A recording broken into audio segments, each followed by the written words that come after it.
What's going on, guys? It's Cody. Just want to come on here really quick and let y'all know that my mic quality is a little junk just because my internet at my house was actually down, so it's on my cell phone. So it sounds a little bit weird, but this episode was fucking awesome. This episode was super, super fun to do. And if you guys liked it as well, if you could just go onto podcast or Spotify or whatever you're listening on, give us a rating. It helps us a lot. It allows us to go up on the chart so we can get more natural listeners, so that way we don't have to push anything out there. So please, if you can, would love that, and enjoy the episode.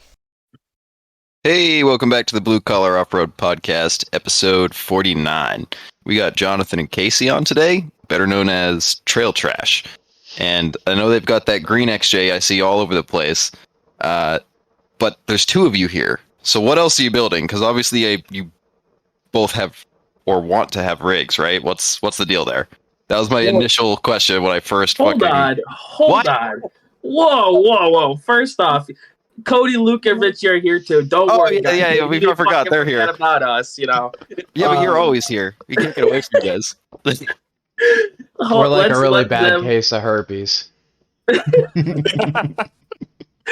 Who are you guys? Tell us a little bit about yourself before we just dive on it. I was just gonna dive right in. The pre-conversation here. This is just gonna be an easy one. So I'm Jonathan. The green XJ is mine. That's the Jeep that we've been building. We kind of started the YouTube channel with. It's been on the Instagram page since the startup. So everything pretty much that you see done to it now, you can go back through the archives and find it all the way back to I think I was on 32s or 33s when we started the Instagram. And then I'll let Casey tell you about his current situation. We started this out as kind of not necessarily a joke, but not really seeing anything that would go any further than what it has been. I bought a 98 Jeep XJ from a lady that run a mail route. And I done some work to it. The motor blew up. She didn't want to put another motor in it, so I bought it from her to keep it from going to the scrapyard. And I got it, done a few odds and ends to it, put a set of 1-tons under it, and that was about the time we started doing this. Yeah. Together. You know what? That's jogging my memory. Is that, not to jump too far ahead, but I saw the YouTube video on that one.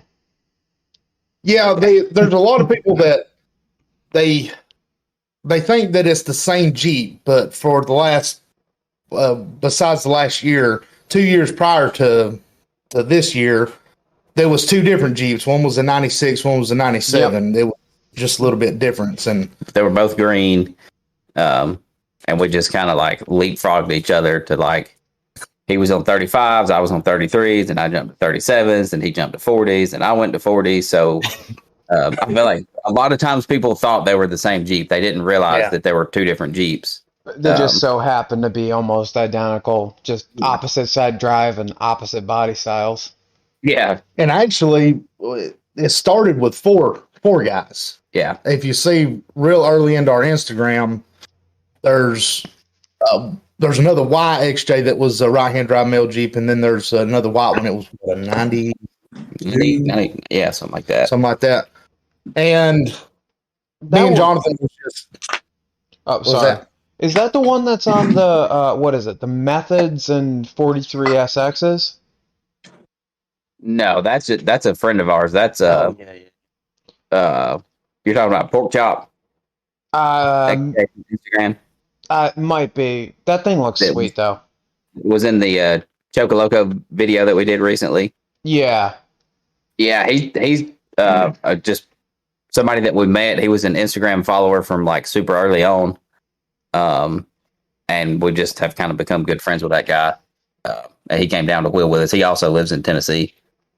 But no, that was not the white 90, whatever it was, that was with us. Yeah. So I have to ask, when you guys are wheeling and you're in the right-hand drive Jeep, when you say passenger and driver, how fucked up does that get when you're trying to spot somebody? Do y'all know the bleeping Jeep guys, Matt and Jeremy? Yeah, I know of them. It's, Oh, sorry. Aren't they over in like Knoxville? Yeah. Oh shit, they're real I don't know close. exactly where Matt is. He's not in Knoxville, but Jeremy is. And when we finally got up to go ride with these guys, it really, really fucked him up every time. we always wanted to do Walden's Ridge, and it's there's so many people. It's like, oh, it's scary as fuck. There's if you're not somebody's not got any rides, you can draw off side of it, and getting up on top of it, you can really see that that shit can happen. Yeah. And so we put mine up there. First thing I do is break a brake line and come off of it backwards. And Jeremy's fucking panicking. And he's like, "Stop, motherfucker, stop." And I said, my foot's on the floorboard. I don't know what's going on. So we finally pieced it off with a set of vice grips and going up to the top, and he's saying driver. And so I'm going driver. And he's like, "No, wait, fuck, passenger." And what should have been really, really easy to go across that was a clusterfuck for sure. It was pretty funny. But there's some videos that we've got posted on Instagram where you could hear him hollering driver, and he goes driver. He's like, "No, fuck, no way." Yeah, that sounds like that'd be a really, really tough thing to get past. That's a mess. Yeah, it took a bit to get used to. We can get into it later on what happened, but it's being right-hand drive has got me in trouble more times to not being able to see, especially if I don't have a good spotter or I'm just by myself. And a lot of times it works good because I can see the side of a trail that nobody else can see, so I can see some of the harder stuff. It's it kind of works both ways. It's just a little harder getting used to. Huh. That's I pretty feel dang like cool. that would be abysmal with a manual. Oh fuck! I wouldn't. No, hell no. That'd be confusing. Right? I don't know. Too much. No, I couldn't do it. So It'd be fine. I'm gonna guess that you guys are on the team automatic then. Oh yeah. Yep. Attaboys. Attaboys. Shut up, Cody. I got one for you. I got an AX-15. I wanted a manual when I started looking for a Cherokee and just couldn't find one. But I also had no intentions of building a trail rig. I was just looking for like a beater vehicle. So yeah, I was like, I'll get a manual. That'll be cool. And then I couldn't find one. And after we started wheeling, I was like, those people are just insane. I got well, thank you. I had that third pedal in there when I'm. Yeah. Well, thank you very much on that. No, the gearing does all the work. You don't have any skills, Luke. Let's be honest. No, I just point, shoot, and pop a pedal. Used to that's like I was wanted to stick shift, and getting into the little bit more complicated side of wheeling. I'd rather stick to automatic, but we do have some guys that run with us that run the 4 speeds and 5 speeds and the granny lows and stuff, and kudos to those guys because it says, if you stick and you're doing the hard lines and stuff, and you're not turning it over and you're making it work, it's pretty impressive. It's a totally different animal for sure. Absolutely. I like it because when you want to go brute force, you can just pick your gear and decide that anger is the path. Yeah, it's the blessing and the curse is being able to choose your wheel speed, right? When you change your gear ratios up with the doubler, Luke, at some point I'm sure you will do it, and it's going to just totally screw with you. My 205 Eagle box is just... I had to relearn my gears because first gear was way too low for anything. Yeah. True. Very true. I've still got no clue what's going on with that. I'm going to figure that out eventually, but right now I just want to fucking wheel my shit box again. Yeah, just put an Atlas in it, but after we get it back to you. Yeah. Or just get a Rubicon T case and call it a day.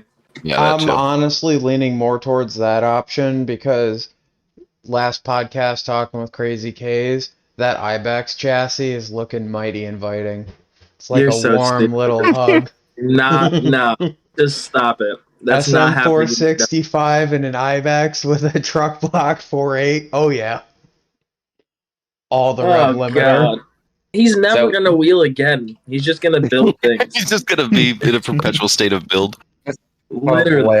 Holy That's shit! Sorry. So you've been Once in every year and a Tennessee? half, it goes back to Graham. Yeah. Yeah, I've been in Tennessee. Just moved down here With 3 no months rig, ago. right? Not yet. Okay. Not yet.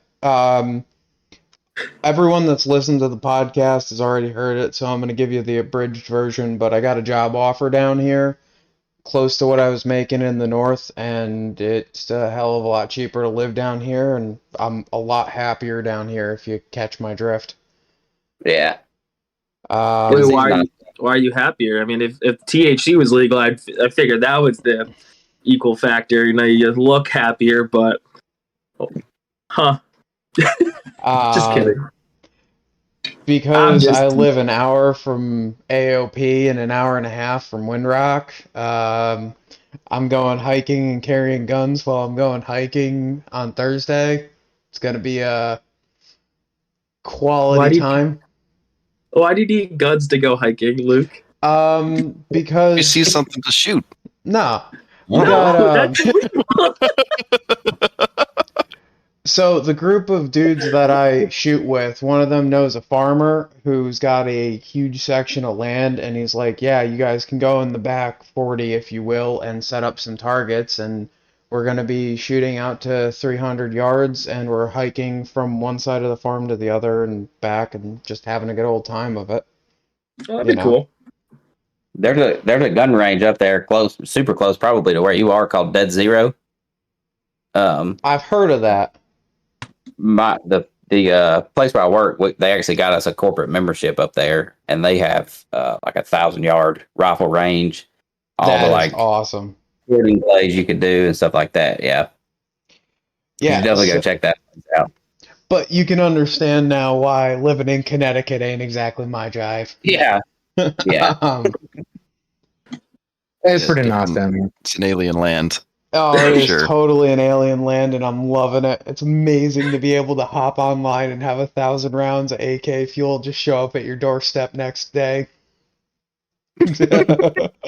So- I know it's not a shooting podcast, so we should probably get back to wheeling. Yeah, we can Go down to this YouTube. in like 3 hours. What made you guys decide to actually start like a social media platform, or not a platform, but like a social media for trail trash? I mean, like honestly, it's a sick name. Like, you know, a bunch of XJ guys, trail trash. Like, get that? It's fitting. It's awesome. Like, what made you decide that that was the route you wanted to go instead of just going with the like personal face or Instagrams? I would say it kind of started out with we're from where Sheriff's Jeep Fest is, and it's I don't know if y'all know what that is. No. There's people that come from all over to come to this town, and it's a fundraiser for child abuse, and they have a huge Jeep thing here in the county that we live in. Jonathan, I think you was going to go to it with my brother, and he had a Comanche at the time, and I was just got done with my 1 tons, and you showed up at the shop, was waiting on my brother. I was actually, because I worked with Casey's brother for a while, and just kept in touch with him.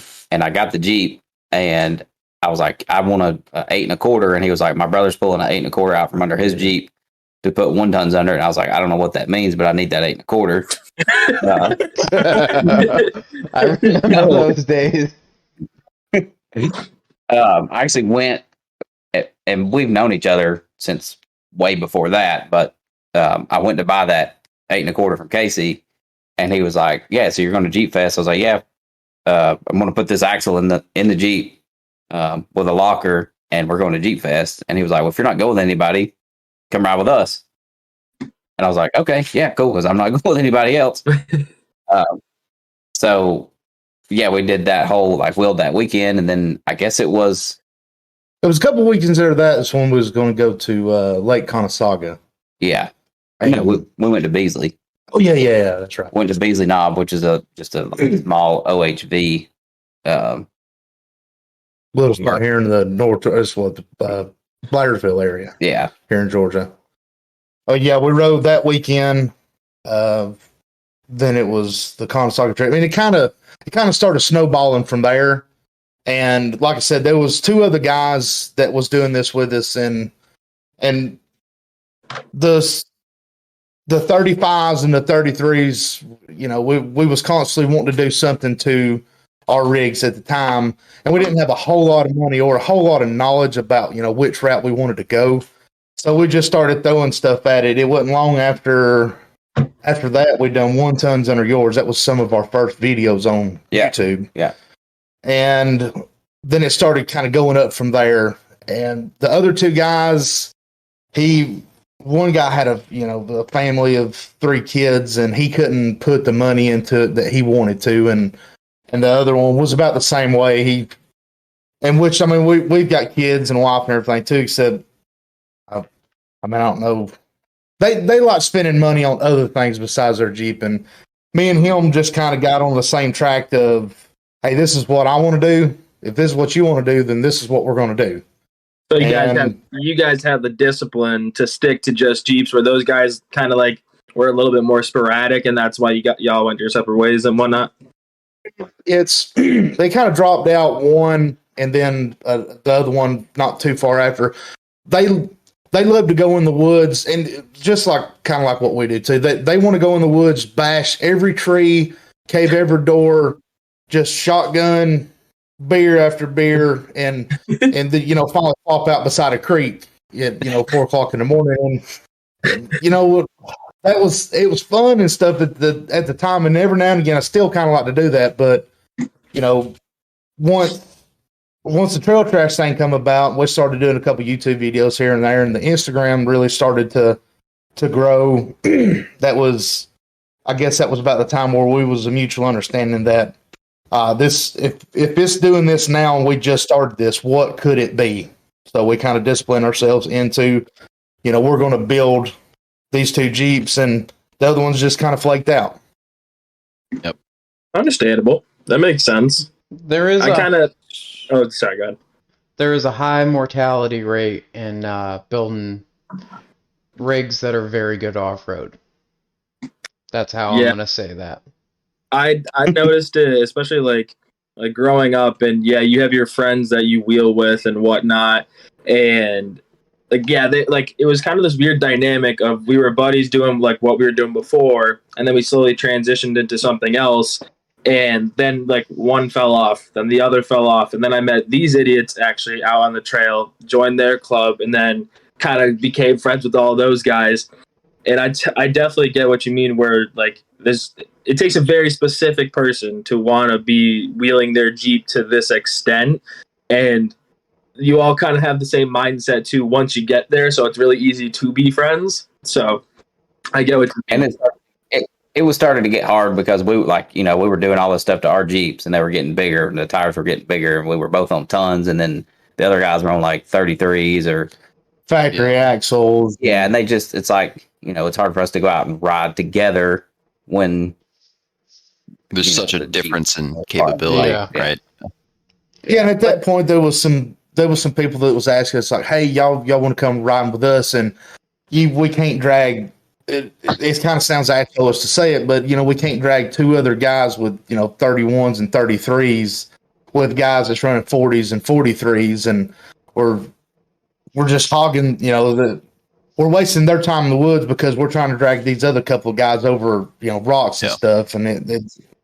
Yeah, no, I get that. Like, it's one thing, I give Cody a shit ton of credit here, and he's gonna fucking end up having a head that's so big it's gonna fucking take up the whole goddamn camera here. But he makes 35s and a 3-link get through a lot of shit. He can keep up fairly well, but there are just certain spots where, like when I was up in New England, it was, Colin, Graham, and myself, and we would end up just splitting off and going and doing the stupid shit. And Kish is still on short arms, so I give him a metric fuck ton of credit because he keeps up with Cody, and he kind of keeps up with us. But there's just times where, like, no offense, you don't want to end up in this position. It's just not going to be good. Yeah.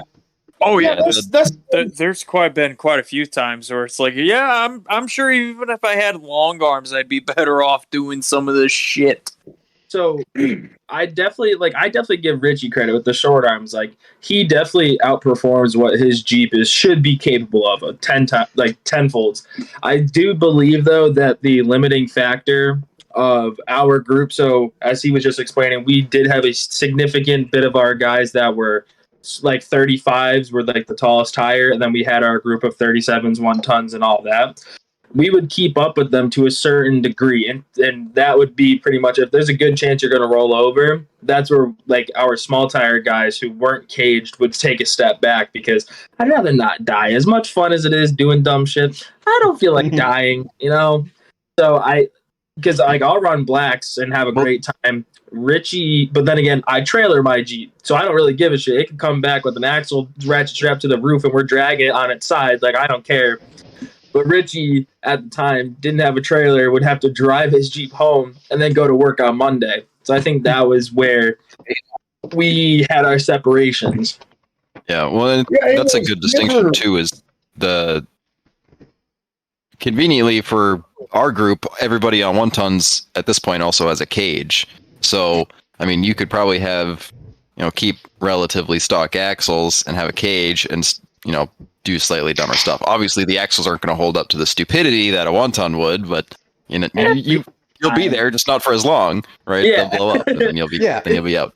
On the other hand, Cody's gotten changing shafts down to like a 10-minute ordeal, maybe a 20-minute ordeal if it takes the whole ear out. If it's hand tools, it's about 30 minutes. Power tools, me and Marvell, we got you 10 minutes. Bing, bang, boom, we're done. We're back on trail. So it was. I know that it's your guys' episode, but it was hilarious because we were out wheeling and we're just fucking around at this trail called Ma Bell, and they're swapping someone else's axle shaft. And by the time that we got up the damn obstacle and we got the whole row up the obstacle, they'd already swapped the shaft from the secondary obstacle and gotten that Jeep up in about 12 minutes. Jesus. Good times for sure. So have you guys... So actually, I got 2 questions. We'll start off with the one that I was originally going to say. So it seems like you guys traveled a decent little bit. In your area, what's been your favorite trail or place to go wheel? Like, is there any place that like this is worth the 5-hour drive because it's sick? Like, is there any of those? So from where we're at, so we live in North Georgia, which I think somebody described it as smelling like pig shit. Probably. You're not going to hear any argument from me on that because I fucking spend some time in Georgia. It's where my favorite shooting range is, so I'm there once a week. But yeah, that's a really good description for the absolute north end of it. I'm over by like the Chattanooga area, so I go down to Sumac, and I think it's in Dayton County. I don't know if that sounds right to you guys. Yeah, I've done some work in Dayton. But so from where we're at, we're like, it's 2 hours to Choco, it's 2 hours to AOP, and about 3.5 hours to Windrock. Oh shit! So when are we drinking beer? Because that means you're like an hour away. Yeah, we're pretty close. We're not far from Chattanooga. Hey, I advocated coming up to your house and do this.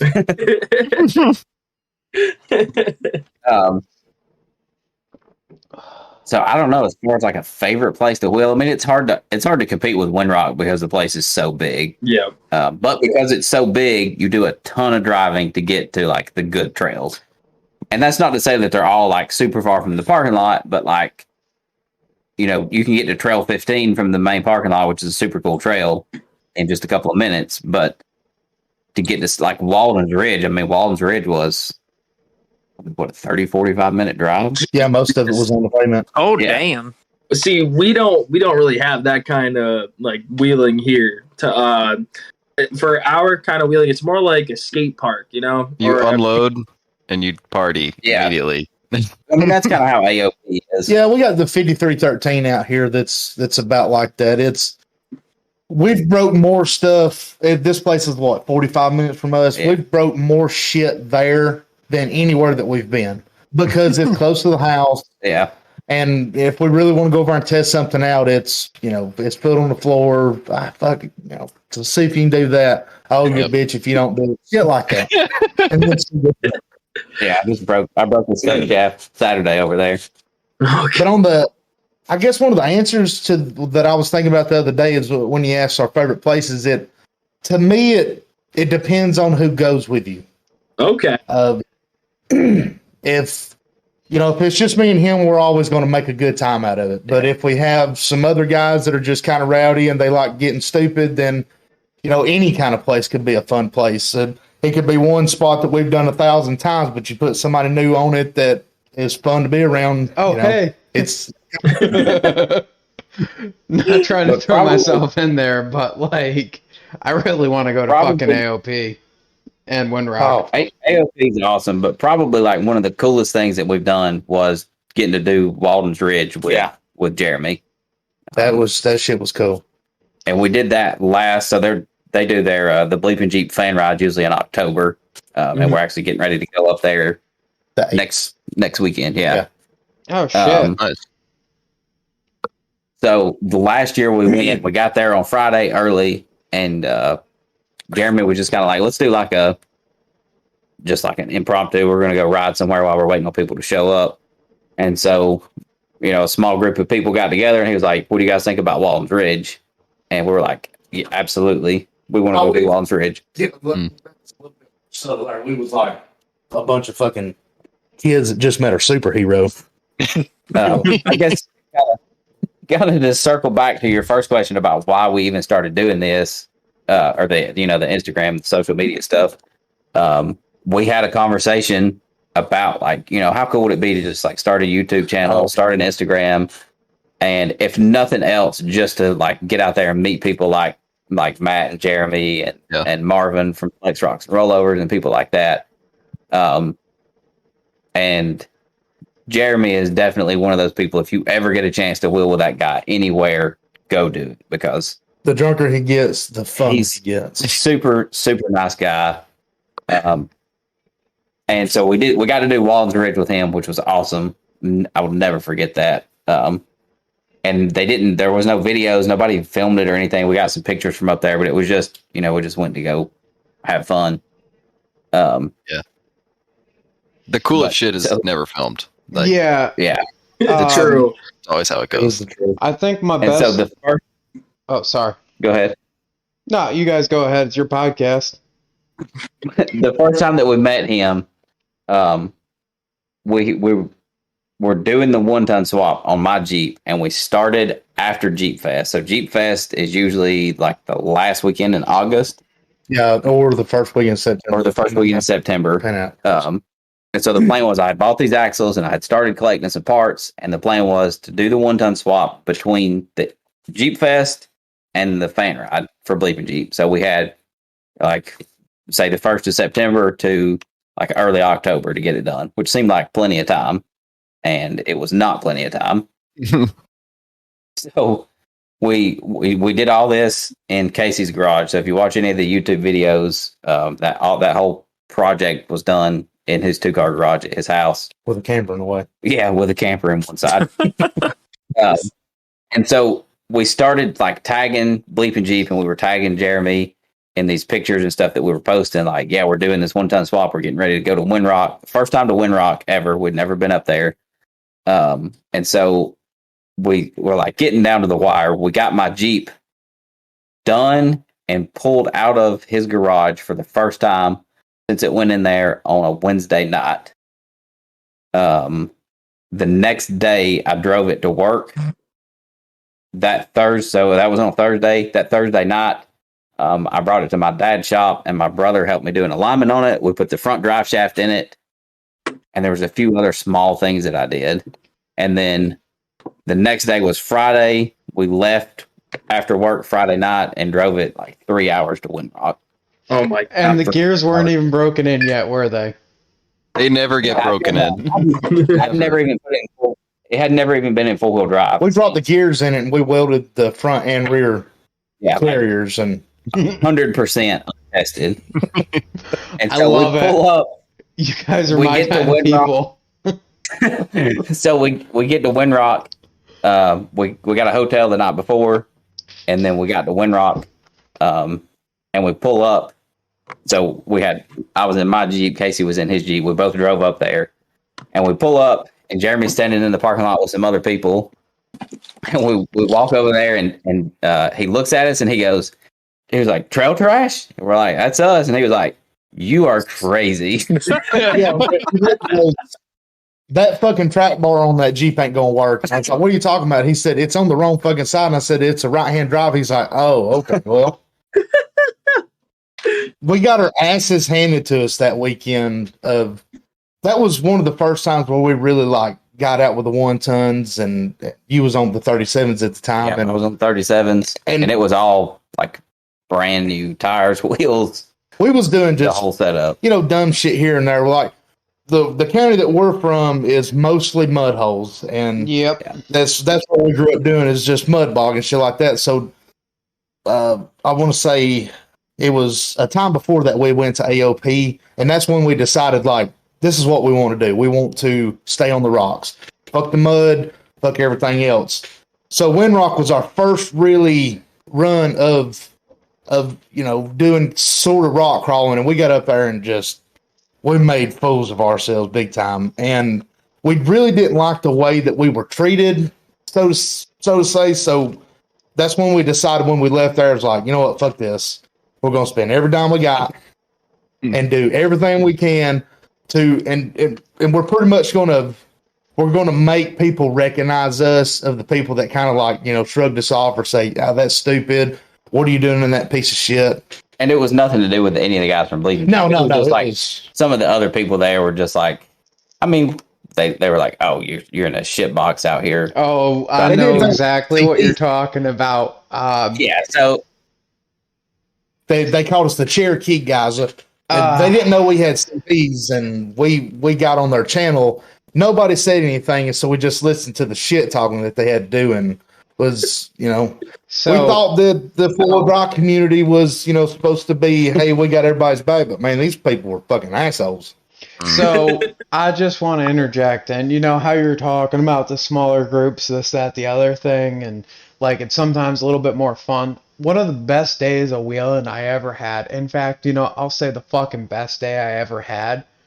I was wheeling with Graham and this guy Jason, who had a YJ CJ bastard buggy on 43 SXs. We ended up splitting from the majority of the group because everyone kept breaking down. Jamie, And not Jamie, Jason. You're right. Jason was in the XJ. And so, I've got a Cherokee on 1-tons. It's nothing fancy. It's on factory Super Duty rims. It kind of looks like a shitbox if you look at it. The cage has been bashed so hard that it's like not quite square to the body anymore. And, it's not pretty to look at, but it gets the job done. So we're bombing through there, and there's a group of JK people on this obstacle called, what was it, Crawler Ridge? Yep, Crawler Ridge. No, that was That was Crawler Ridge.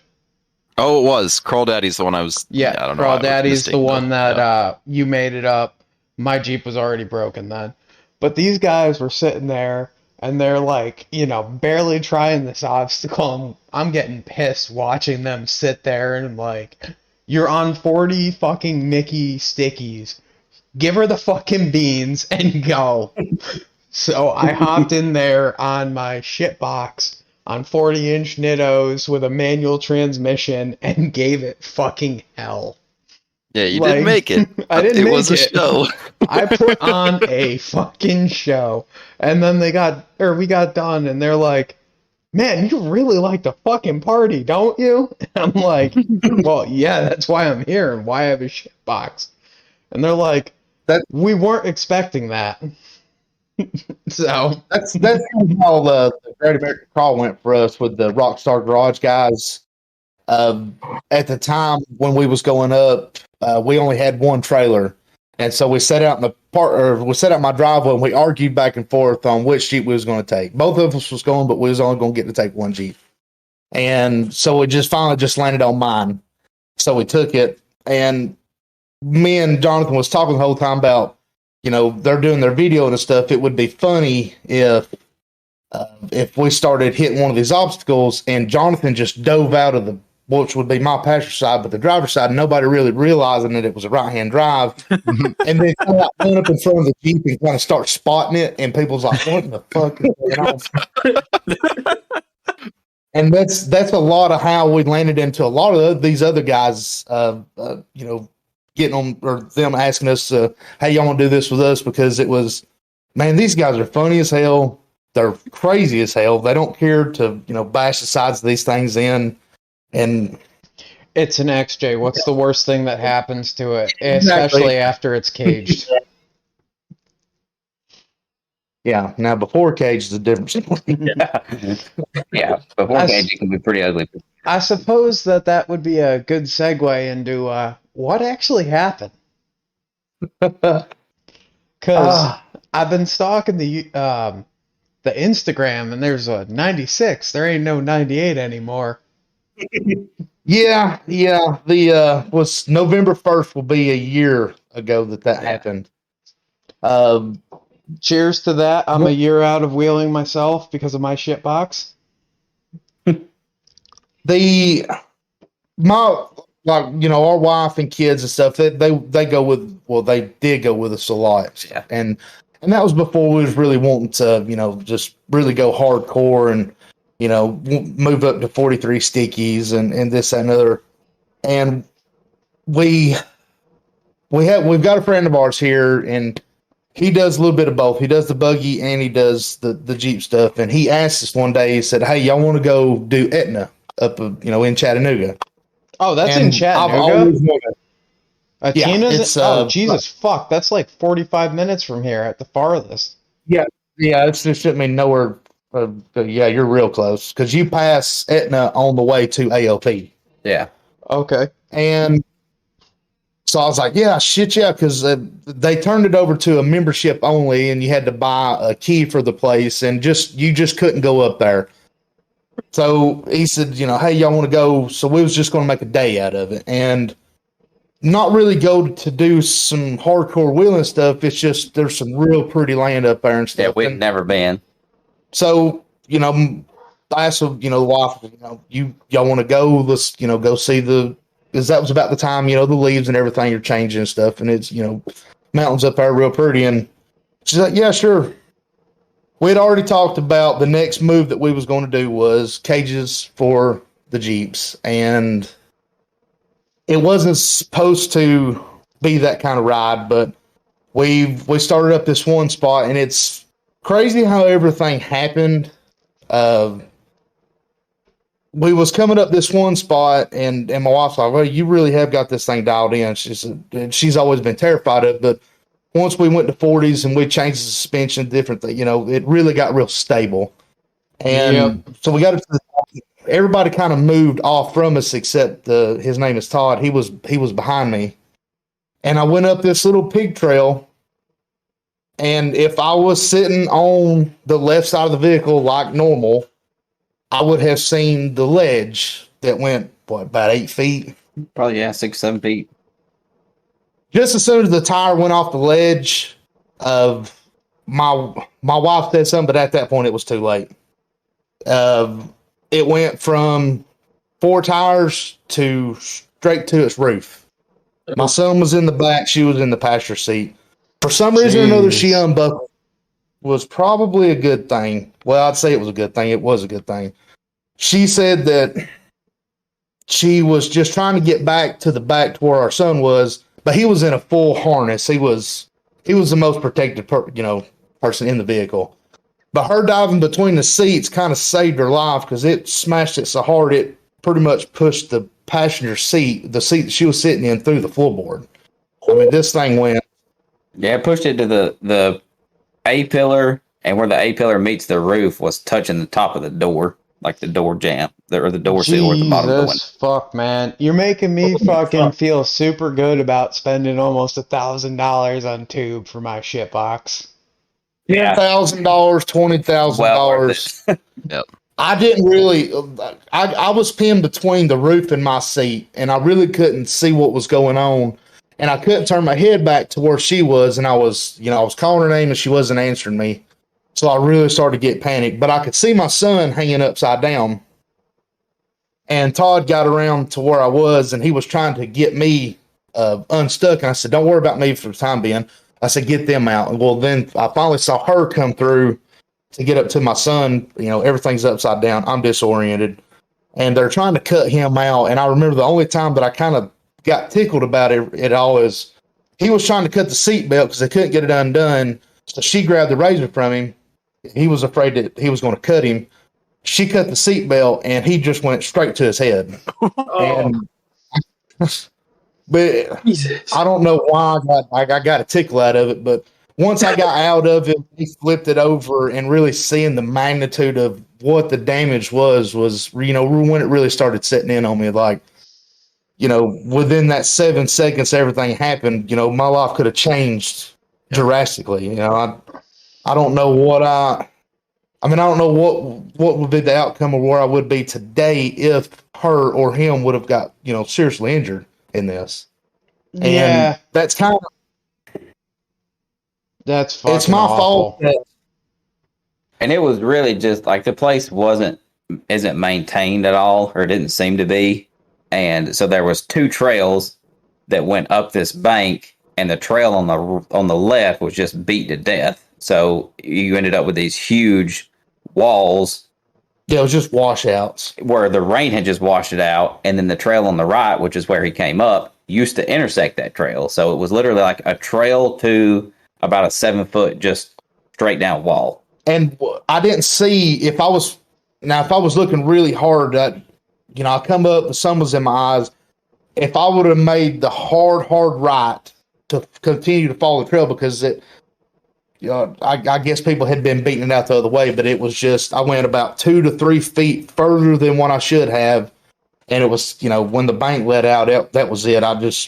It was. I mean, it looked like you just picked it up and dropped it on its roof. Like the side of the Jeep didn't touch anything. It just went from all 4 tires straight to its roof. Ugh. Damn.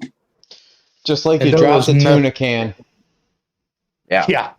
There was nothing it didn't fucking destroy. There was somebody there, I don't know who these guys were, that had a high lift jack, and they had to stick the high lift jack like in the floorboard in front of the seat and hook it like on the bottom of the top of the roof and jack it up to separate the roof. Yeah, so they you ended could up get fucking back the in. high lift up. Yeah, it bent the high lift jack.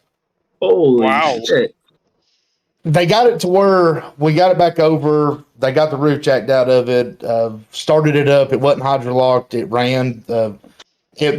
The Mishimoto radiator that was in it looked like a fucking accordion, but it never cracked. It never busted. You might have just sold me on one of them for my shit box, because I've just been throwing in Yeah, the but fucking cheap ass ones. I give it to a friend of mine, and he's trying to bend it out back now to put it in his, and I think he's going to get it going. But it was we was what, maybe 45 minutes to an hour back in that place. Yeah. So a little bit further is the peanut butter hole, and there's some spots that people like to climb, and I hated to put my wife back in because she was absolutely fucking terrified. So we ended up actually going a little bit further to where they was, and which sucks all the way around because we had so many people up there and everybody was so excited, and here I have flipped this fucking thing over, damn near killed all of us, and I kind of fucked the mood for the whole day. Nobody wants to do nothing after that. Casey's shit's fucked up. They almost died. I got to make sure my girl doesn't hear this episode, because she's already scared enough thinking that I'm going to flip us and kill us. And if she hears this, she ain't ever going to ride with me again. I mean, I'm going to tell you, Well, it would look really if dope for anything- Instagram. No, my face would not look good on a memorial. Okay, fuck you, Luke. Jesus. I didn't mean like that. I just meant the roof crushed in would look dope for Instagram, and she's all about that. if anything would have been out of place, I do believe the outcome would have been. We just got every bit of it was just so much luck. My son usually sits behind me. When we pulled in the parking lot, when I went to buckle his harness and everything in, the seatbelt wouldn't work, so I slid him over to the other side, which was weird. She always keeps her seatbelt on. For some reason, right before that we took the tumble, she took her seatbelt off. And what made her jump in between the seats, I'll never know. If anything like that was a little bit out of place, then the situation, of course, would be completely different right now. I'm Damn. just gonna peg that up to the fate smiled at you guys. Yeah. Yeah, I don't know. Jeez. I'm just But let me go into the question I was gonna ask earlier. Make it a little lighter mood Yeah, because lighten the mood a little bit. holy shit, man. Dangerous sport. Shit happens. Oh yeah. yeah, you're in there. So you guys said that you had two different Jeeps, different tires, this and that. Now, I like asking everybody what their favorite tire is and what their worst tire is. So, and you both can have your own answer, but what would you say your worst and favorite tires are? Least favorite and favorite, you mean? Yeah, Yeah, there you go. whatever, same thing. I think what I can answer on this is we ain't tried a whole lot of tires, but we have adopted the if it works for one, that's pretty much the route we go for the other. Oh, He started out with the 3-link. It worked well. Whatever that shit I had underneath the long armor under mine didn't work worth the damn. So I adopted his idea. Fucking worked perfect. And we've kind of been. If it works good on mine, then that's what we do to his. It's there's a lot difference in the two rigs, yet there's still some key components that are kind of the same. That instead of wasting a whole bunch of money trying to figure something else out that worked well on his, fuck it, let's do it on this one. Anyway, back to the tires though. Yeah, back to the tires. Based purely off of what I've seen and not experienced on my own rig, because I've had two sets of Cooper SDT Pros, and I do really like that tire. I don't know that I would buy another set just because Cooper doesn't seem to show any support for the off-road community, where you got like BFG does, Mickey Thompson does, Netto does, General. and Cooper's just like, I don't know where they're at. You guys exist. They're not out there. You guys exist. Yeah. We make tires. You buy my tires. Yeah. yeah. And fuck the Duck Commanders. Oh shit! I've got Duck Commanders on my shitty J20, and I was like, "What the fuck are these things?" Like, I've never heard of this tire company. Fucking hard ass things won't go nowhere, but they're made by Cooper though. I gotta just stop right here, real quick. You do realize who you bought that fucking thing off. If it did not come on Duck Commanders, it would have been a goddamn fucking miracle. Sorry, I know the kid that he bought this thing. Pavement. Pavement's a little wet, and it just one person at a time, please. Because I have no idea what either you just said at all. It's going to be kind of a fucky podcast because we got 6 people on compared to the normal fucking 4 or 5, but we're making it work. Also, shut up, laggy phone boy.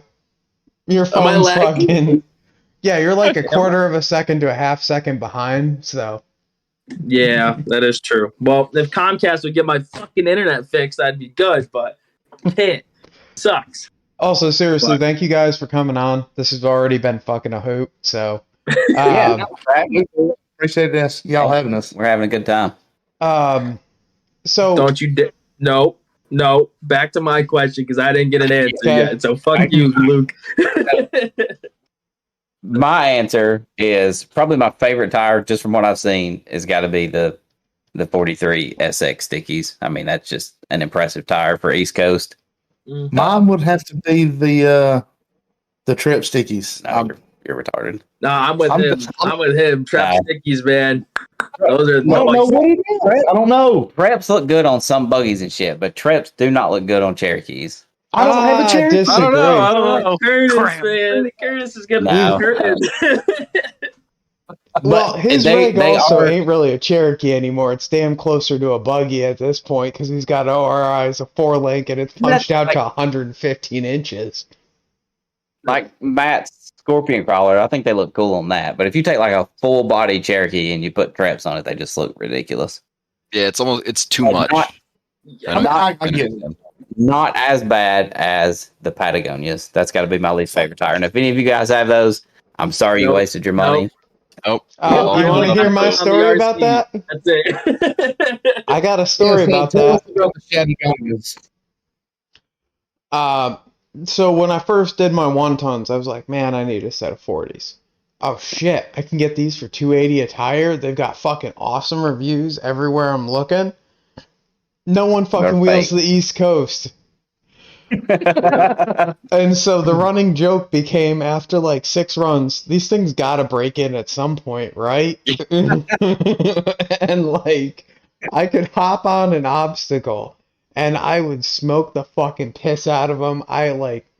It got so bad that I blew an engine mount because of how hard I was beating on it that it just snapped the fucking engine mount out. My fan hit the radiator.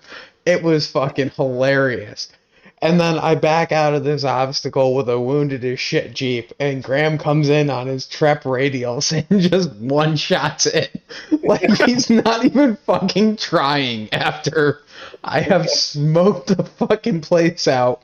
My oil pressure is at like 3 psi at idle, and I'm like, God damn it. So I sold them, and I bought a set of Nitto 40s. Those things still suck. Nah, the Nittos fucking are Chad. They're like What bulletproof. you have? I've got No. trail graphs. I don't- Yeah. I like them. I would like to have. I've never seen them, but I've heard they do a competition trail grappler. I'd like. Yeah, so so they do what is it? It's K-Spec and then K-Spec sticky, so the KS's. I've got just plain K's. The K's are pretty good. They've got a bulletproof sidewall. Like Yeah, that tire sticky would be killer. I managed to land the entire weight of my Jeep on the sidewall of one of them, like falling with the nose of it just off to the side. Graham was there for this, and it blew the tire off the bead, and the rim is no longer straight, but the tire didn't take any damage. I also blew my 3-link out and blew out my rear leaf spring mounts to the point where they're cracked, and I had to cut the bolts out and 4-link my rig. Ooh, Yeah. Good times. Good times. I'm special ed. Maybe a 4 at some point soon, hopefully. Yeah, you're starting to Figure get that a out. little close on time there, bud. We've got I less than a know, I month. know. And I The had two to- work that's will go my together quick. tire. What was that? That's my answer on the tire. Best tire, I think the 43 SX's. Worst tire, Patagonia's. Yeah. I can get behind those. See, my personal worst is the BF Goodrich all-terrains. Things suck dick. Everybody loves them, and they're fucking horrible. I don't know why people like them. No, if it's not red labels, it's not worth fucking having. But I'm in the same boat with the whole Cooper situation. I love my General Grabbers, but after 37s, there's nothing. They don't offer stickies. They don't offer 40s. And like I've asked them a million times, I'm just like, hey, when are you guys planning on offering this to the general public? And they're like, we're not. We don't know. Like that's how is that an answer? Like you guys created an amazing fucking tire.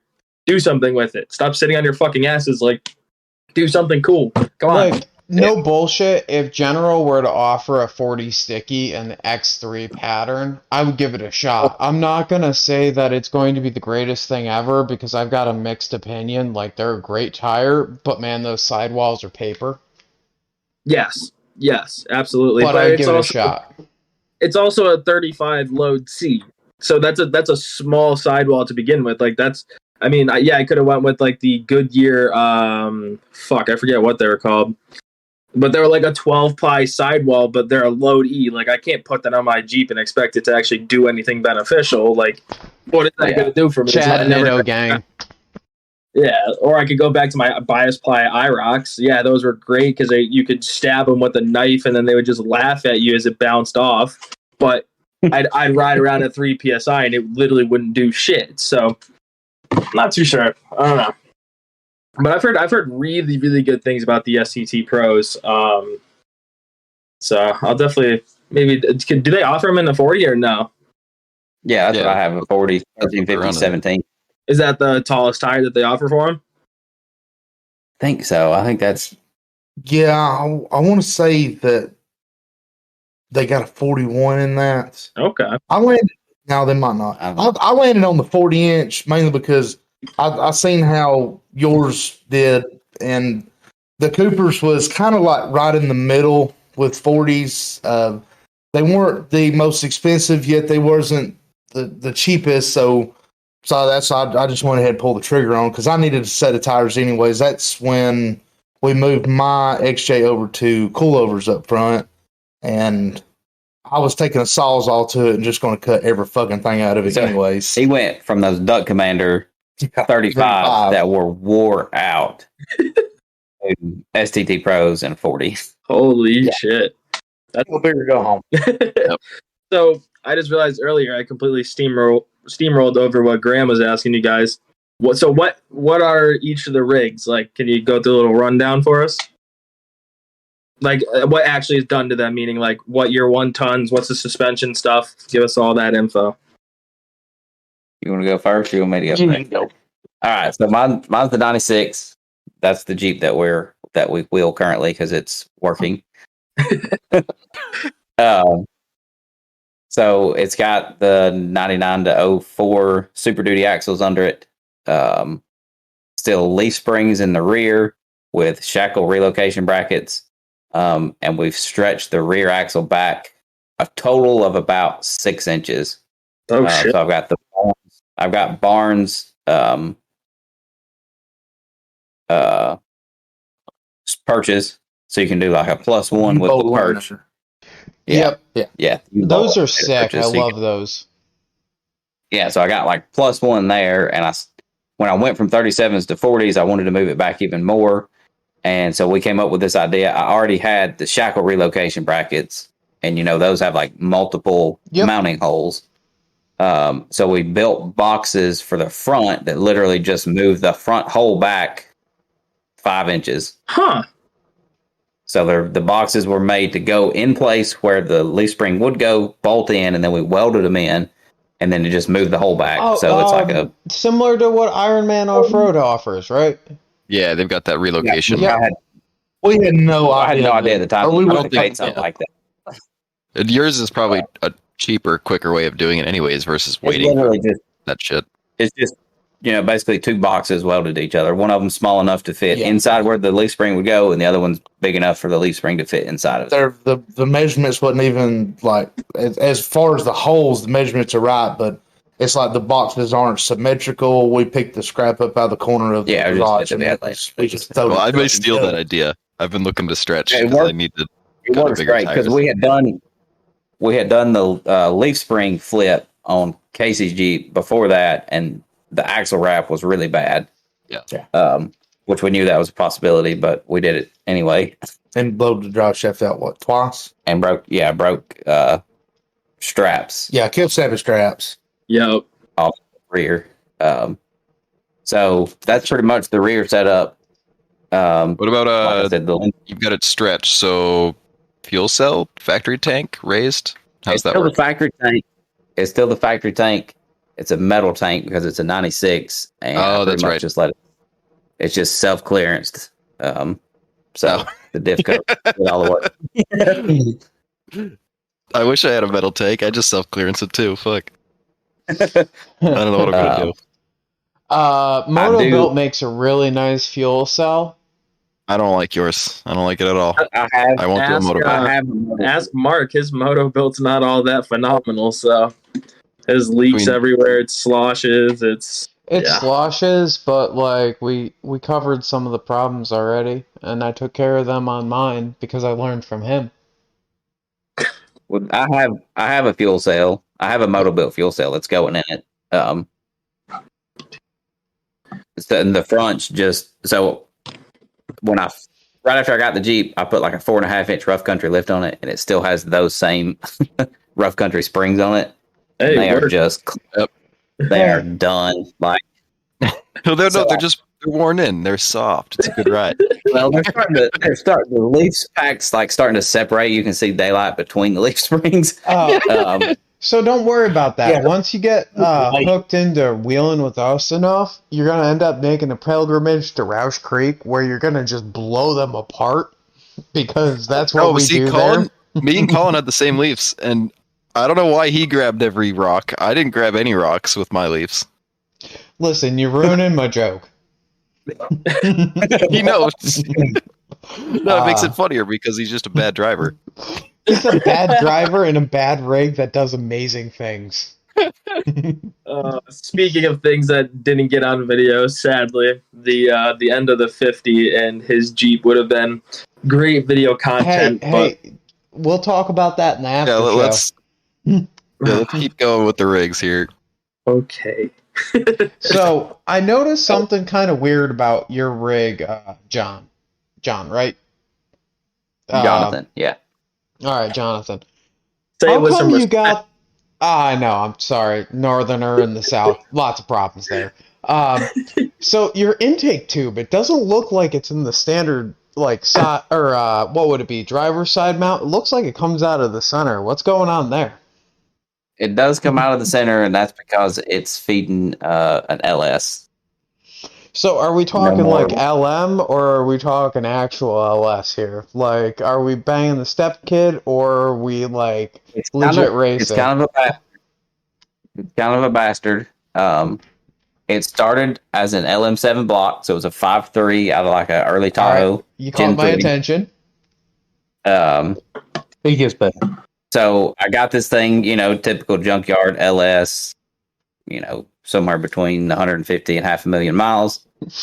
Yeah, a little age range, no big deal. Yeah, so it was disassembled when I got it. I think all the way down to like the heads were off of it. All right, I like where this story is going.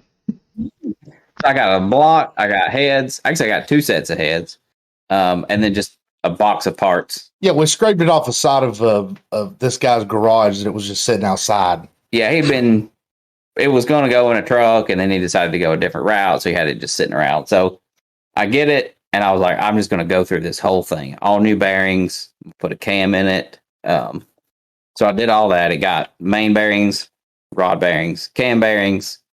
I ported and polished the 862 heads myself. The heads got machined twice, so they've had probably about 15 to 20 thousandths taken off of them, so that bumped the compression a little bit. A stage 2 Brian Tooley Racing truck cam and an LS6 intake with the LS6 throttle body and injectors. So just for future reference, if you ever need to get any of that kind of work done, Warren Buffett pays me twice as much to do that kind of work on Sundays. So let me know. Well, that's what it used to be. Then, maybe 2 or 3 runs we ended up getting. I put it in, so that engine got bolted up to Turbo 400 that I had built. A guy in South Georgia called Georgia Performance Transmissions built me a full manual valve body, a reverse manual valve body, Turbo 400, with a kind of a custom BTE torque converter because I wanted it to be a little bit tighter just because, one, the cam wasn't huge, and I didn't want to deal with like excessive heat. And those high stall converters create a ton of heat that you have to deal with. Yeah, so I gotta ask, what kind of stall are we looking at? I'm running, it's like a 2400 stall.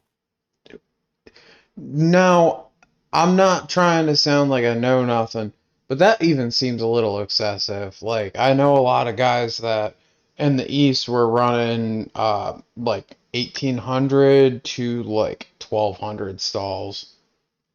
But with what kind of cam though? That's where you need the stall. This is where the know nothing comes in. This is where the know nothing comes in, and I might be wrong on this, but I want to say it's Illuminati Turbo Cam. Yeah, so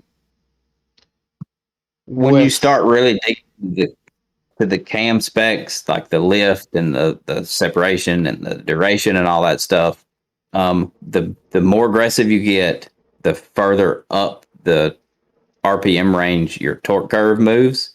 And so the idea is to have the stall speed come in closer to where you're making power. Also, so if you put like full discretion here, the stall on my torque converter is based off of the movement of my left foot, so I don't know anything. Ha ha ha ha! You're so funny. Ha ha ha. it's pretty cool that once you get all your ducks in a row and it's exactly right, it is fucking mind blowing. Oh, Yeah, I so, imagine.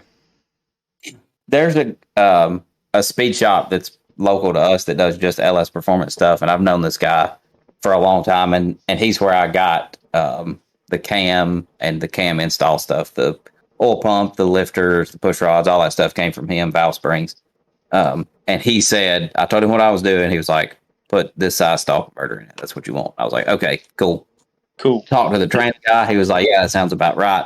So he reached out to BTE because they didn't offer anything that was, I wanted a 10-inch converter, so I didn't have all that weight behind the engine. So he reached out to them and he was like, look, I just need the tightest 10-inch converter you can do. And they were able to get it to like somewhere around 2200, 2400. Although thinking about it, I guess the difference between like say a 16 to a 22 ain't that much when you're talking about an LS with a lot of horse ponies. Yeah, it's not really much. Once you get up to like, 3,000, 3,200, 3,400, you just, the amount of heat that you would create trying to trail ride would be a lot to try to deal with. Yeah. So I'm sure you guys are going to talk me into some evil shit eventually, but what'd you do for the wiring? Oh, Jesus. So I got just a stock harness that I had a guy cut it down for me to do just like standalone. So he just took the harness, it took everything out of it that wasn't needed just for the engine to run, basically. So all the factory transmission stuff got cut out of it. All the evap stuff got cut out of it. So I got the harness back and he had just reloomed everything, but all the wires that were there were just 100% stock. So I got the harness from him and I had the engine assembled on a stand and I started just plugging the harness up just to kind of get a feel for how it was going to look, where it was going to lay. And if you've ever looked at one of those like stock Vortec harnesses, the main bulk of the harness comes into like the valve cover on the driver's side. Yep. It splits and then it goes around the back of the intake to the other side or kind of over the intake and then, kind of to the front of the throttle body and stuff. And I plugged it all up and I was like, ooh, that's not going to work. I just didn't really like the way it looked. So with the engine still out, I took that harness and opened it back up and cut all the wires and extended it so that the bulk of the harness would be behind the engine. So I extended all the wires for the injectors. I extended the wires for the alternator, the throttle body, the idle air control valve. All that stuff I extended actually long enough to run under the intake manifold just so it'd be a little cleaner. And got it so that I could pull the harness back and it'd be a good 3-4 inches away from the back of the engine. And on full disclosure, when Jonathan goes to do something, it has to be it has to be right. It has to be the best that it can be, or he's not going to fucking do it. Oh god, he's going to end up murdering me if we end up wheeling together because my fucking you rig is never like look at Luke's absolute.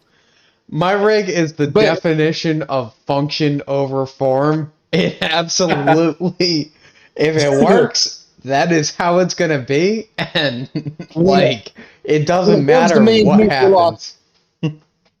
When it comes to me and him, we're like oil and water on that sense. I am the most procrastinating, half-assed, yeah, fuck it, that'll work. And he is got to be fucking right. And, there's a lot of times where we kind of butt heads on that thing, but it makes it interesting. I got to be like that. Halves, right? I got to be like that damn shot pole between you guys right now. Fucking a little bit closer to fucking Casey, but not that damn much. Because, my rear suspension, I sat there and I spent, 6.5 fucking hours sitting with a buddy of ours who's been on this podcast before, getting my rear suspension numbers fucking perfect. Then I'd managed to just cut the whole fucking ass end of my XJ out of the way to make it fit. And that was how it went in, because good enough. No, I'm backwards on that. I'm like, I'll look at it and go, fuck it, that's long enough. I want to pull a tape measure on it and just fucking put a weld right. That's amazing. That's where I'm at sometimes. You guys are definitely our kind of people, so you're probably gonna be a fucking repeat guest at this rate. Yeah. So, um, so once I got the harness where I liked the way it fit on the engine, then I went to the Jeep and unloomed the entire harness in the engine bay, which, if you've ever seen what that looks like, Oh fuck! it would give most people some severe anxiety. I just stood there. I handed him to. So not to get too far in there, but I'm on 4-liter number 4 that's been in my Jeep. I know exactly what you're talking about because I had to fucking splice some wires together to get engine number 4 to go into the harness because it was out of a 99 versus my 97, which is an early 97. So like a 96 or a 97 motor works in it, but that is it. That is the only motors, or you got to swap sensors or cut wiring. Yeah, we converted mine and another Jeep from a coil pack motor to a distributor motor by taking the wiring harness apart and just fucking plugging shit. It can be done. I don't care what anybody says. It's to do, but it can be done. Jeez. But back on this wiring harness, it still gives me Basically, I just grafted without getting like too technical. I took the LS harness, married it, and everything that was there that I needed, and I took everything from the Jeep harness. Once I had it unloomed, and I would just I had connectors marked that I knew I needed to keep, and everything else I cut out. So I cut everything out without having, because there isn't a separate engine harness from like the body harness, so the engine harness runs into the cab also. So I cut out everything I didn't want or didn't need, and then I took the LS harness and spliced in the stuff that I needed to splice in, because I decided I wanted all my factory gauges to work. So I got that sorted out by basically, cutting into the LS harness to get the signals and stuff that I needed for the Jeep instrument cluster. Wow. It is a sweet turnkey. It looks like, and like the pictures really don't do it justice. If you were actually looking over into this engine bay, it looks like it was built for this Jeep. It looks like it come factory. Wow. It's fucking That's wild. sweet. So back to the engine. It went to get tuned as a 5.3, and I went to pick it up, and I was like, man, this thing's making kind of a strange noise. And I asked the guy who tuned it, and he was like, yeah, it kind of sounds like it's coming from like the flywheel converter area. So I got it up. I got it here, and I messed with it. I was like, man, I couldn't figure it out. Like, I could not figure out where this noise was coming from. And finally, I narrowed it down to it wiped out number 3 rod bearing. Just completely smoked it. In that day. So, yeah, I mean, I'd put like, a couple of miles on it just driving it around. But anytime you tip into it really hard or like raise the RPMs up, you could hear it. So I pulled it back out. I gotta interrupt here. The biggest mistake that was made was opening up a stock LS. Either you gotta go everywhere or it's gotta stay bone stock. Otherwise, I don't want none. That's what a lot of people say. Don't touch it. Don't look at it. If you look at it and then you see the wear, and then it will go bad. So that's how I am with 4 liters. It don't matter what the mileage is. It just goes in and then it blows up. Yeah, I made a mistake. I opened it up. So I pulled the 5.3 back out of it, because once I figured that out, I knew I needed probably at least 2 rods. The crank was smoked. Didn't even didn't get to put a trail rod on it at all. Oh, it was a fucking bummer. So I pulled it out and started doing some research, trying to figure out what I wanted to do.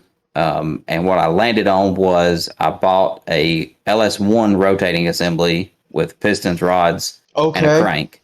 We're getting rowdy. So the block went to the machine shop and got punched out for the larger pistons, which I think is like 30 thousandths bigger than the 5.3 was. So now it is essentially an iron block LS1 5.7 liter. Huh. That it's fucking down. So I gotta ask, when you punch it, does the unibody twist up, or does the cage kind of keep it together? The cage keeps it pretty solid, but the suspension is definitely not going to cut it. Like we were just talking about this last night, and I said, I'll probably we'll do the Windrock trip, but that'll probably be the last trip it goes on before it gets. I already have coilovers for the front and rear. I got to get the stuff to do the 4-link in the rear, but I just never dreamed how. Like it was fine. I was happy with the suspension when I had the 4.0, but the thing gets so violent so fast, the suspension is just not going to cut it. Yeah, it's kind of mind blowing, really. When this thing's in full low and he punches it, it's like I was saying earlier. When all the ducks are in a row, this just as soon as the pedal hits the floorboard, you don't know which direction it's going. I've seen the videos. What was it? You guys posted one, and it was like a short clip, and it was like Jonathan deciding that he's gonna get it, and it was like that video at night, and it goes from like not making the obstacle to rev limiter, tire smoke everywhere, and then this thing just rockets up the obstacle. I forget exactly when this was posted, but I've been creeping on you guys for quite a while, and then how you guys ended up getting on the radar I was like, wait, shit, that's a Georgia plate, and he's at Windrock. Oh, shit, maybe they're local. Messaged you, and then Cody fucking picked you up, and here you are. That's pretty. Yeah, it got to the point to where everything, the suspension, everything's pretty much the same, but with the much horsepower that it has now, it's a completely different rig, and we can tell him, all right, this is the line you want to pick. If that thing breaks traction, he gives it a little bit more than what he didn't mean to, the fucking line's out. It's going up 3 different ways. And it's pretty much moved by the way at that point. I have to almost ask a question. Is there such thing as too much power to put down to the ground? In the woods? I mean, I don't know that there's too much power to put down. I think it depends on the rig. I think you can definitely have too much power for your rig. Yes. Now, are you towing that line? Or are you like solidly past that line?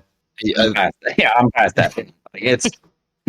I'm not saying that you couldn't make it work on coil springs and leaf springs, because I think you could. But I'm just not going to spend the money to put another set of leaf springs and coil springs in it when I already have coilovers. Yep. So on that note, when am I coming down there and helping you cut that shit out? Because you guys are pretty fucking local, and I work for beer, so. And he's itching to work on something because he doesn't have his bored out of my fucking mind. We most weekends we're doing it. Most every evening we start about probably 8 and work till 12, 1 o'clock. Oh God, you guys are on the polar opposite schedule to me. I go into work at 4. Oof. We'll figure some shit out. Just let us know. We'll give you an address. So now, I don't know if you guys would be interested in this, but we're going to Harlan in October. At the end of October. What is it, Graham? The 23rd and 24th are the weekend last days? weekend of October. Yeah. I don't know the exact date that we're leaving, but I think it's just primarily that weekend. That's when we're trying to get down. So we're going to be on up there having a good old time. If you guys would be interested in popping on up. We definitely want to go to Harlan. We've never been to Harlan before. So why don't you show us how you violently explode Super Duty axles? Wasn't even that violent. It didn't, there was no explosion, no pop. 30 spline, right? Yeah. Yeah, they go when they want to. It just stopped. Like it was on the rev limiter, and then Casey was like, which he got it on video, and I went back and watched it, and it's like they're both spinning, and then it doesn't. It never made a noise. I mean, I'll blow 3 of these stub shafts out like he did, and every time that I've done it, it sounded like a shotgun going off. This, not, I mean, That the LS Jeep's rev loud. limiter is just overpowering. Yeah, that's exactly what it was. Uh, but like that's really super helpful to me knowing that there is some of this shit local. I assume that there was, but like at the same time, with I don't know where my rig's future is going, but knowing that I can get some LS work done locally is super helpful. I'm probably gonna end up at some point in time having one of them guys drag down a crust bag LS for me and figuring it out I from mean, there. we live on floor. Yeah, we keep spares. Knowing me though, it's probably gonna be like a 4.8 NV 4500, so that way I can't hurt it because I'm bad. Like That's you what's in. guys, Have you seen the YJ that we've posted? The black YJ that's like Yep. just almost beer can. He's got a 4.8 with a stage 4, I think, BTR cam. And he absolutely just Yeah, he trashes thrashes this this thing. thing. He's not going to kill this 4.8. like I'm He- not saying that I try and kill stuff, but I have terrible luck with motors. I don't know how many people you know that have put 4 liters into one Jeep, but Yeah, because everybody's like, they're indestructible. Yeah, yeah, no. no. I've sent We went rods around to and God. we don't have the 4.0s in ours anymore because we just spent too much time trying to fix them. And we Mine, would tear them up. mine actually, I was having a misfire issue that got significantly worse on that same trip to Etna when Casey rolled his. And after that, I was like, all right, I'm pulling the head off this thing. We're going to see what's going on with it. So I pulled the head off and found that it had not really burnt the valve seat, but it was starting to, like, the valve seats were wore in weird. So the valve would spin and I would have a gap that you could see light through. And then if it made its way on around, eventually it would seal off. So I had this misfire that would like come and go. Yeah, and it took us to school. We didn't know what the fuck was Yeah. going on. And ultimately I needed a head at that point. And I was like, that's it. I'm going to put this thing on a trailer. It's going to sit in the yard until I have everything to put an LS in it. So here's one for you. My first 4 liter that I killed in this, which was the second 4 liter in it, because I bought my Jeep right after the guy had swapped a 4 liter in it, and then the transmission had shit the bed on him. Cracked the fucking head. Now, when I say Ooh. cracked the fucking head, cracked between, what was it? Cylinder number 3, right between the intake and exhaust valve, clean across all the way up into the fucking port. Yeah, And I've dealt with those. And I'm like, how come this thing's overheating? I can't keep cooling in it, and it's putting metal shavings into the fucking exhaust. Well, fucking part of the head fell into the fucking block. So it was just eating number 3 piston alive. And number 3 piston was screaming in agony and dropping metal shavings in there. And then 4 liter number 3, I cracked the crank, spun the number. What was that, Kish? Number 5? I think it was number 5. Number 5, it blew the piston apart. It spun the rod bearing and bent the rod and took the crankshaft, or it took the camshaft out with it. Well, did this all happen like on a wheeling trip? Like get during On a one beat down? wheeling Or? trip, I got So pissy. the joke was he'd put a motor in, take it on 1 or 2 trips, and then it would blow up the second trip, and then he put another one in for the next trip. It was ridiculous, And just I was over and Really over again. fucking was. Do you have I do you have wing nuts and everything now?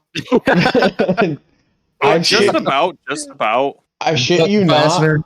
If I pull it with the harness, and like if I have Kish helping me, which sadly I'm gonna have to fly him down to do now, we got it down to a 45-minute process to get the whole fucking motor out and on the floor with the transmission and transfer case. Just like it's fucking ridiculous. The fastest we ever swapped a 4 liter is we had it in and out in one day and running. Yeah. We Frankenstein these motors so much that The last one that we done, it was a '98 model. It had a 2001 model block with a Renix head on it, and we had swapped a cool pack wiring harness into this '98 model and made everything work, and it actually done pretty damn well. What was that in? Oh. That was cool, XJ. Oh, okay. Oh, super fun fact, but if you ever want to turbo a 4-liter, the Renix cam is a super cheap, really down and dirty turbo cam. Because it's got a ridiculous fucking cam profile on it. It's got a huge amount of intake stroke compared to the exhaust. So you can slap one of those into any model Jeep block with a turbo, and it will happily support up to about 8 psi boost. Which on a 4-liter, if you're going more than 8 psi a boost, you're just signing yourself up for fucking sadness. So. Oh yeah. That'd be fun. We're waiting to turn that 4.0 into 4.0 soup. The Pistons don't like it, which that's another reason that I'm partial to the 4.8 for whatever I put into anything, is the 4.8s have the pretty heavy duty flat top pistons. And the shorter stroke. Yeah. The reason that it was... Oh, sorry. I was going to say, we got several friends of ours that's run these 4.8s, and to one that babies one, to one that just, he goes out on the weekend just to try to kill it, and he can't kill it. The 4.8s are a super fucking awesome platform to do anything with. And I'm looking at keeping it as simple as possible, because the main reason I'm looking at doing a swap is not because of the horsepower. It's because I keep fucking killing motors. Yeah, it's more the dependability. But you will get addicted to the horsepower. For sure. Yeah. The last thing that I need is more horsepower. Cody can attest to this because he's ridden with me a couple of times. And there's a certain point where, generally about the second time I get denied an obstacle, you just push the clutch pedal in and you let the Jeep flop to wherever it's going to flop, and then you start building the RPMs. And you gently pull that left foot up and you go for it. And you just push the right one in as far as it'll go. If it's anything like the horsepower, what we've always said is like Jonathan, the 4.0 with 32s were fine, and then it went to 33s, and then it was I'm gonna move to 37s. That's it. I'm not doing no more. All right, I'm moving to 40s, but that's it. I'm not doing nothing. Now it's 40s. It's a 5.7 LS with a 400 turbo, and it just keeps growing. I don't know how many times we said, no, this is it. This is all we're doing. What gear so in the axles? They're 9904, they said. Oh, I thought you said what gear. Yeah, what gear set? Yeah. Oh, yeah. What gears? Yeah, they're both 513. The rear, when we was doing the gear swap with the 10.5, the highest at the time was a 488 gear for a 10.5. You couldn't find anything over it. But you could find 513s and 538s for a 10 and a quarter. So what we done was we converted our 10.5s to a 10 and a quarter. Yep. We lost a quarter worth of ring gear, which isn't that big of a deal. And we got to go up to, the 513s and the 538s and not spend. It's a sweet spot. It seems to be a good spot for the 4. The makes. So I run 538s and I don't feel like I need more gear. I feel like I need more gear in the transfer case. Yeah. But not to cut this too damn short, but I'm thinking maybe we should move on to the after show. So you guys got any final thoughts? No. Just wanted to say thank you guys for coming on. It's been a wonderful episode, honestly. It's been awesome. So yeah, for sure. So thank you guys for coming on. Make sure that one more thing. So Instagram and YouTube are the same thing, Trail Trash, or is there anything else? Oh yeah, shout out your socials. We're Trail Trash on Facebook, Instagram, YouTube, TikTok we're not really got heavy into it just yet. That's about where we're at on the social medias. Okay. Instagram's trail 2_trash. But if you just type in trail trash, you'll find us. That's Perfect. exactly what I did. So, on that note, keep your right foot quite heavy, and we'll have you back next time.